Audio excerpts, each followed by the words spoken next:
Bueno, como se mencionó antes en videos anteriores, estamos trabajando con el tema de las imágenes durante el siglo XIX en América y particularmente en Argentina.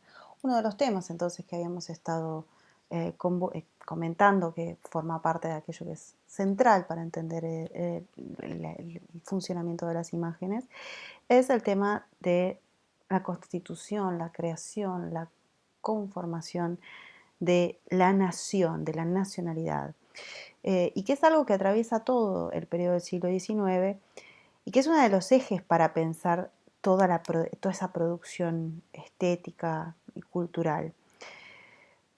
Un historiador argentino que falleció recientemente, Juan Carlos Garavaglia, propuso una hipótesis no sobre las imágenes en sí, pero sino sobre todo este proceso que nos sirve para entender el problema de las hipótesis y por eso lo vamos a traer a colación. Él propone una hipótesis para pensar cómo sucedió esto, es decir, pensar cómo se dio la relación entre el proceso de creación del Estado, de las instituciones, las leyes, la forma estructural del Estado y cómo eso se relacionó con el problema de la nación, es decir, con el problema de la nacionalidad. ¿Cómo es que efectivamente llegamos a que toda la población del territorio, de un territorio muy diverso, muy heterogéneo, con tradiciones históricas muy distintas, asuma, defienda y sienta que pertenece a una misma nación, a un mismo pueblo? Según él, esto es un problema muy complejo de explicar. Es decir, no es tan fácil entender por qué un salteño y un santacruceño asumen tener una misma nacionalidad, asumen compartir algo relativo a lo identitario. Él lo que entiende es que lo que hay que observar son, digamos, las prácticas de organización burocrática, legislativa, que llevaron adelante los grupos dirigentes, la política dirigente de la época, se vinculó de una manera muy, muy estrecha con otro proceso central, que fue el de inventar la identidad argentina. Cuando él habla de inventar, y ojo acá porque esto suele prestarse a confusión, Garavaglia no entiende la invención como una mentira, sino como un proceso de creación. Es decir, inventar en el sentido de los inventores, es decir, de crear donde no existía algo, ¿no? Esa creación, ¿de qué? Bueno, él dice, lo que se crea es la idea de la comunidad, la idea de aquello que es lo común. O sea, hay un proceso de creación de la comunidad imaginaria. Esto, dice, implicó crear una serie de representaciones sociales que iban a ser de muy larga duración. Una fundamental, central, y que por eso la traemos acá, es la que distingue, y no solo distingue y separa, sino que jerarquiza lo europeo por sobre lo americano. Es decir, todo lo que se asocia a Europa queda vinculado a la idea de la civilización, de lo moderno, de lo positivo, mientras, y sobre todo la idea del progreso, por supuesto, mientras que lo americano queda ligado a la idea de la barbarie, de lo viejo, lo antiguo, sobre todo del gaucho, de lo indígena, y es decir, de la idea del atraso. Y sobre todo, y acá hay algo que no está entre las palabras que figuran aquí, pero que tiene mucho que ver con esta idea también, por un lado, por el lado de lo positivo, es decir, de lo europeo, queda la idea de lo urbano, mientras que la idea de lo americano queda vinculada a lo rural. Y empieza a funcionar allí también entonces una oposición entre campo y ciudad que mucho tiene que ver, digamos, con el desarrollo de los imaginarios posteriores. Esta idea que detecta Garavaglia y que Dice, perfectamente se puede sintetizar en el lema sarmientino de civilización o barbarie, ¿no? Ese lema planteado por Domingo Faustino Sarmiento durante los años 60, en realidad fue desarrollada fundamentalmente por esa generación del 37, ¿no? Por Echeverría, por Alberdi. Y se desarrolla durante el 37 y se desarrolla desde el lugar de opositores al régimen de Rosas y se concreta después, ¿no? Es decir, va a encontrar una concreción efectiva después de los años 60 cuando se efectivizan los gobiernos liberales, entre ellos el gobierno de Sarmiento. La idea, la idea central, tanto la que se genera en el 37 como la que se termina de concretar en los años, después del 62, es la forma de lograr que haya un Estado moderno, una nación incluso moderna, era el progreso, era seguir la línea del progreso y la civilización, y no de cualquier manera, sino el progreso y la civilización a la manera europea. Y para lograrlo había que desterrar de alguna manera no solo al gaucho y al indígena, sino todos sus compuestos culturales. Esto que por un lado movilizó lo que se conocen como las campañas o las conquistas del desierto, que significaron el genocidio de una gran cantidad de población de los pueblos originarios, tanto en zonas del Chaco como en zonas de Pampa y Patagonia. También significó caracterizar, difundir imágenes, imaginarios sociales que caracterizaran al gaucho y al indígena como bárbaros e ignorantes, o como brutos, o como, Laura Malosetti Costa dice, como una especie de demonios, de monstruos a combatir. Es decir, hay una base de esto que tiene que ver con acciones efectivas, bélicas, de violencia sobre esos pueblos originarios, pero también hay una construcción imaginaria, una construcción ideológica acerca del indio y del gaucho que va a perdurar incluso por muchísimo más tiempo que las acciones bélicas. Ahora, por qué estoy hablando de esto? Porque precisamente la representación de lo indígena es uno de los temas fundamentales en la literatura y en las artes del siglo XIX, del indígena y el gaucho. Por eso tengo que buena parte de la literatura nacional, de lo que se conoce como los primeros exponentes de la literatura nacional, van a tratar estos temas desde distintos puntos de vista, desde las obras de la gauchesca como las obras de Esteban Echeverría, hasta obras como las de Miguel Hernández con el Martín Fierro.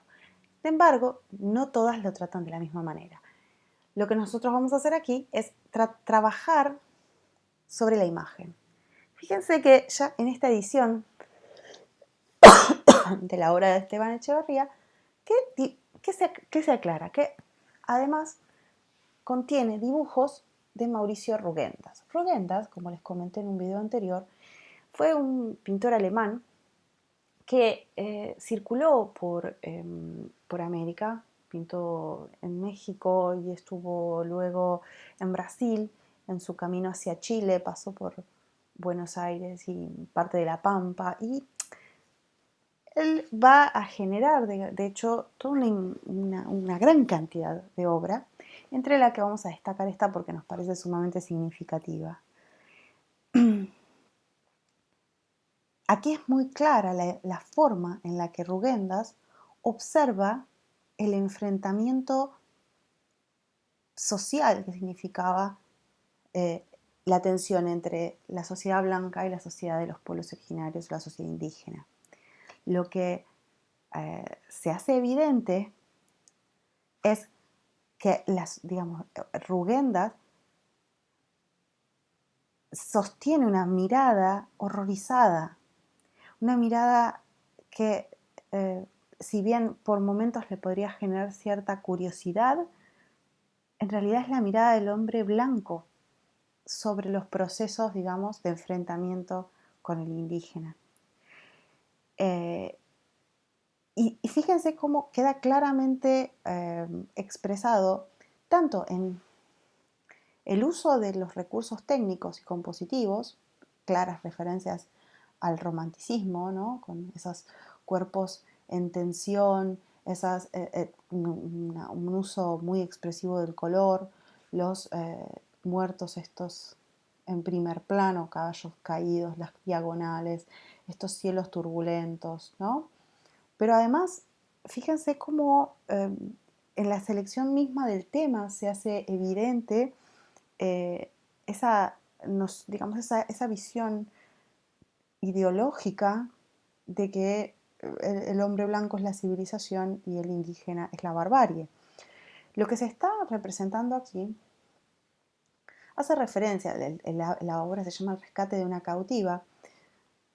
De hecho, el tema es muy similar al de la obra de Esteban Echeverría, que se llama La cautiva, y hacen alusión ambos, y la obra que sigue luego también, hacen referencia a un tema que es un tópico central para entender esta tensión. Como sabemos, estas prácticas de robo de mujeres, ¿no? Han sido comunes en épocas de guerra, no solo en el siglo XIX americano, sino de manera mucho más generalizada en la historia humana, ¿no? Las mujeres, eh, en momentos de enfrentamientos bélicos, forman parte de botines de guerra, sobre todo porque en sociedades patriarcales, como la del siglo XIX, esas mujeres son parte de las propiedades de los hombres. Con lo cual, el robo de mujeres, el rapto de mujeres, constituye una afrenta muy fuerte a la propiedad y una afrenta muy fuerte a la estructura misma de las sociedades patriarcales. En el caso de los pueblos originarios, sobre todo en el caso de la Pampa Argentina, el rapto de mujeres blancas era uno de los mayores temores de la sociedad blanca. Sobre todo en momentos de lo que se conoce como los malones, que eran incursiones muy efímeras de avanzada de los pueblos originarios, atacando y robando los poblados de los criollos, los blancos, y entre las cosas que roban caballos y mujeres sobre todo.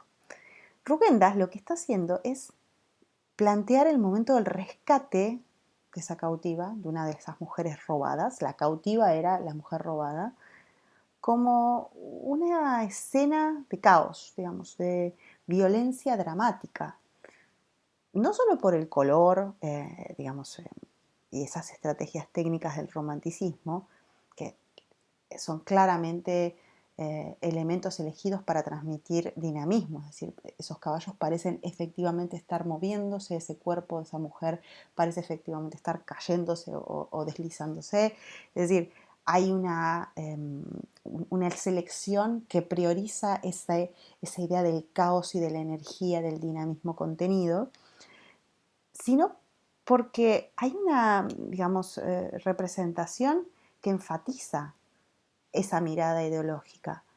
Hay como una idea de lo dramático, de la velocidad, ¿no? Pero también hay una participación activa de los soldados, los caballos que forcejean. Parece que todo allí cobrará fuerza, ¿no? Como si estuviera en tensión, en un momento sumamente dramático de la escena.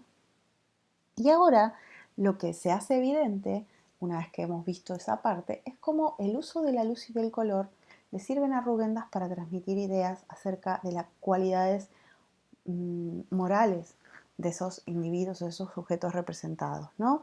Fíjense cómo contrasta estos cuerpos oscurísimos, oscurísimos hasta casi hacerlos indescifrables, ¿no? Como tan oscuros incluso que podrían pasar por animales, que contrastan de una manera terrible tanto con la blancura de la cautiva como la blancura del caballo, ¿no? Que son digamos, el centro de la luz de la obra. Fíjense que incluso estas figuras, que si pudieran, si se acercan, pues voy a ver si les dejo imágenes de mayor definición, estas imágenes, estos rostros parecen rostros desencajados, irracionales, inhumanos prácticamente. Y esta figura incluso lleva en su brazo la cabeza de un criollo decapitado, ¿no? Está blandiendo así como si fuera eh, una pelota, una cabeza de un ser humano. Es una representación eh, sumamente evidente de esa construcción de un nosotros y un otro salvaje al que hay que combatir, ¿no? Un otro salvaje al que hay que contrarrestar.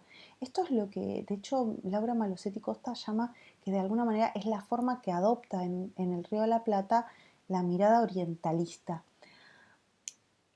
Ella llama mirada orientalista a la forma en la que fue construyéndose desde Europa una mirada que por un lado naturalizaba todo lo europeo, es decir, veía lo europeo como aquello que es lo natural, y que luego, en consecuencia con ello, al contrastar o al ponerse en contacto con otras sociedades, sobre todo sociedades que son relativamente ajenas o extrañas hasta la modernidad, como son las sociedades del Extremo Oriente, va a adoptar una mirada que prioriza precisamente esa búsqueda de la diferencia, esa búsqueda de un nosotros y un otro. Sobre todo en estos casos, porque eso está en la base, digamos, de las miradas racializadas que van a promover el imperialismo europeo durante todo el siglo XIX, pero acá en este caso se da a partir de precisamente procesos de construcción de una identidad nacional. Es decir, adoptar esa mirada, digamos, orientalista que normaliza, naturaliza lo europeo y lo contrapone, lo opone a un otro al que debo combatir, funciona de alguna forma como un elemento más para construir esa idea de lo nacional, de la comunidad imaginaria, ¿no?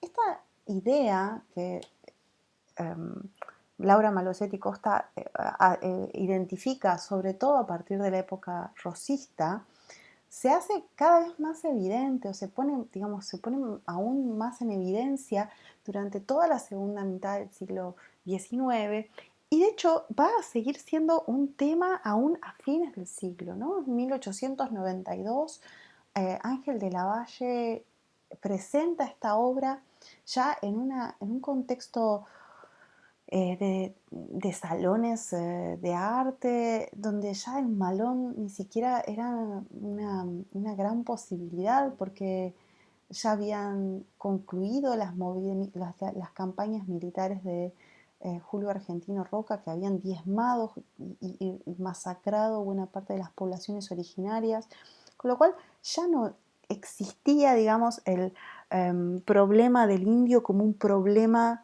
en términos de enfrentamiento bélico. Y sin embargo, Ángel de la Valle vuelve a representar esta temática ya en una composición muchísimo más académica, mucho más ligada digamos, a las estrategias compositivas academicistas.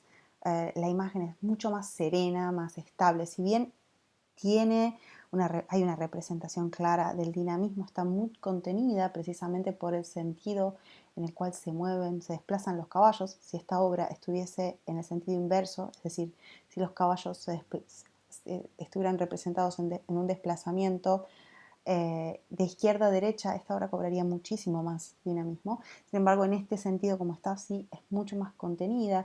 Y fíjense que se construye toda a partir de horizontales y verticales, ¿no? Es decir, una gran línea del horizonte que me divide en dos planos muy claros y muy evidentes digamos, el espacio.